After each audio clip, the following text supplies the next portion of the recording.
Tijekom posljednje velike epidemije kuge u Europi, koja je dotaknula i neke dijelove Slavonije, Srijema, pa i neke dijelove Hrvatske, a nažalost i dio Dalmacije, ljudi su reagirali na različite načine. Pa su tako neki bježali iz šume, a u nekim dijelovima su se zatvarale kuće.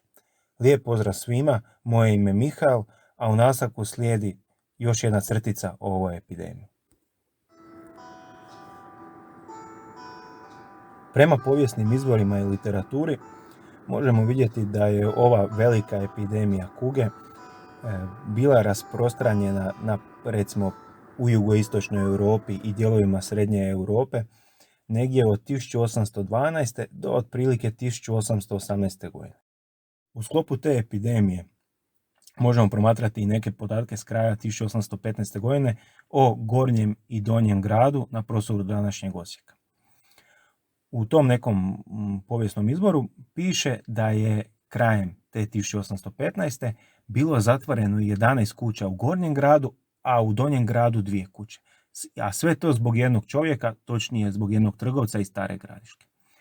Prema ovom povijesnom izvoru možemo vidjeti da je taj čovjek iz Stare Gradiške neko vrijeme boravio u Novoj Gradišci, u jednoj kući u kojoj je ustanovljeno da su, valjda malo prije nego što je on došao u tu kuću, da su boravili neki ljudi koji su bolovali od kuge.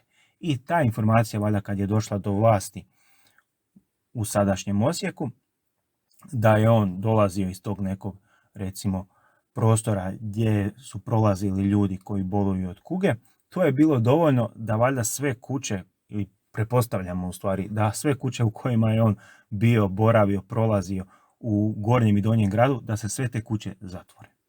Možda je još i zanimljiviji jedan podatak koje su zapisali osječki ljetopisci neki godinu i pol dana prije. Kada su oni valjda pratili stanje koje je u istočnim dijelovima tadašnje Habsburške monarhije, zapisali su jednu informaciju, a to je da neki iz Zemuna tvrde da južnije, točnije valjda u Beogradu, ima ljudi koji boluju od kuge. I to je sad podatak kojih ima malo u tim nekim povijesnim izvorima tijekom 18. početka 19. stoljeća, ali ovdje još recimo ima jedan malo nadodani dio. A to je da ljudi, valjda u tim istočnijim dijelovima Habsburške monarhije, točnije u Srijemu, a možda i u istočnoj Slavoniji, ne znamo, ne možemo, to sad sve naravno pretpostavke, da bježe iz svojih kuća i svojih sela, valjda na neku takozvanu izolaciju u okolne šume. Ali nažalost, po te ljude s vremenom kuga se proširila i među njima u tim šumama i onda ovdje se zapisuje u tome povijesnom izvoru tih osječkih ljetopisaca da su ti ljudi s vremenom se ponovno iz tih šuma vratili u svoja sela. Razlog širenju te kuge možemo možda djelomično naći i u velikoj koncentraciji vojske na prostoru međuriječja Drave, Dunava i Save, zato što u to vrijeme su još Napoleonovi ratovi.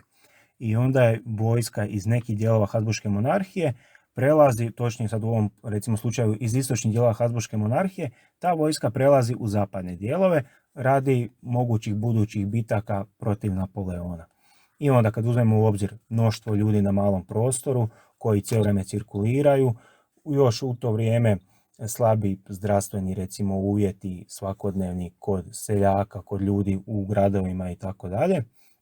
I naravno loši životni standard koji je između ostaloga uzrokovan i povećanim porezima zbog tih učestalih ratova, zato što naravno država, vojska traži jednostavno hranu, traži neku logistiku, a ta logistika se dobiva najčešće od običnog puka, običnih ljudi i onda ti ljudi žive s vremenom u sve lošijim uvjetima i to je sve kad gledamo možda malo neki uzrok, odnosno i između ostaloga ta epidemija je zapravo posljedica svih tih stvari. Osim tih nekih zapisa po kojima možemo vidjeti da je kuga raširena ili da se polako širi prema Habsburškoj monarhiji iz istočnijih dijelova ili jugoistočnijih dijelova Europe, Postoje isto naravno zapisi da se kuga u to vrijeme, recimo 1814. 15. godine, širi, odnosno raširena je na prostoru Bosne. Ta informacija je bila sasvim dovoljna tadašnjoj vojnoj vlasti na prostoru Slavonske vojne krajine, recimo negdje od Nove Gradiške, Stare Gradiške, Jasenovca pa sve do istočnog Srijema, da zatvori prostor, odnosno točnije promet između sjeverne Bosne ili zapravo Bosne i Slavonije. Nažalost, to zatvaranje, pa onda u nekim intervalima i otvaranje prometne povezanosti i trgovačkih naravno veza i svih ostalih gospodarskih aktivnosti između Slavonije i Bosne nije spriječilo da dođe do širenja kuge u zapadnim dijelovima tadašnje Slavonske vojne krajine. Pa je tako došlo do izbijanja kuge na prostoru Jasenovca i, ako se ne varam, na prostoru Jasenovca i Dubice. Tijekom širenja te epidemije kuge u nekim dijelovima civilne Hrvatske i civilne Slavonije nije bila izgleda raširena kuga, ali bio taj neki strah od tog mogućeg širenja kuge. Na temelju tih informacija znači da je došlo do širenja kuge u južnijim i istočnijim dijelovima od recimo civilne Slavonije, civilne Hrvatske, odnosno Banske Hrvatske, plus još, nažalost, u to vrijeme tijekom izgleda tih nekih, možda je malo teška riječ, ali tijekom tih nekih klimatskih promjena dolazi do slabijih žetvi, pa onda dolazi do gladi, uzimajući obzir još one različite poreze zbog tih između osloga i mnogobrojnih ratova između Habsburške monarhije i Napoleona i njegovih saveznika. Kad se to sve uzme u obzir, jednostavno u nekim dijelovima, poput recimo Moslavine, pa onda prostor oko Legrada, pa prostor oko Koprivnice, stanovnici, kad dolazi i do gladi, stanovnici se jednostavno boje da neće možda doći i do izbijanja kuge, odnosno do širenja kuge. Nažalost, u nekim dijelovima Dalmacije nije samo bio raširen strah od mogućeg izbijanja ili ti bolje rečeno širenja epidemije kuge, nego je stvarno došlo do širenja kuge na prostoru Makarske i recimo Primorja. Ta kuga, odnosno epidemija, je došla s prostora Hercegovine i Južne Bosne, a na tom prostoru Hercegovine i Južne Bosne epidemija je izgleda bila raširena negdje od 1814. do 1818. a na prostoru Makarske je izbila ili se raširila tijekom 1815. godine. U tome razdoblju, tijekom te godine, drugi dalmatinski gradovi su pomagali koliko su god mogli, odnosno stizala je pomoć iz drugih dalmatinskih gradova u Makarsku.